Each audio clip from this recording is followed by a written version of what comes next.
екінші баланың дүниеге келуіне бірінші баланы дайындау туралы айтайықшы. Өйткені әдетте ол бірінші балаға үлкен стресс болатынын білеміз. Иә, бұл сөзіңіздің жаны бар, расымен. Себебі, мысалға, бала өмірге келді, бірінші бала бүкіл ата-ананың, әженің, отбасының бүкіл назары сода, қызықтаймыз деген сияқты. Енді ойламаған жерден бір күні үйге құмдақта кішкентай сәби келеді. Әсіресе ата-ананың, әженің бүкіл назары кішкентай балаға ауған кезде құмдақтағы мына бала 2-3 жаста болса да үлкен болып көрінеді. Біз не істейміз?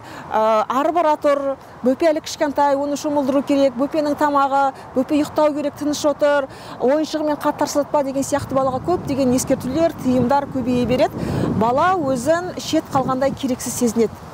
Баланың жүрегіне бұл қатты жара болып тиеді. Мысалға, әрине бала ол жерде оның бәрін сізге түсіндіре алмайды, бала өзі де білмейді.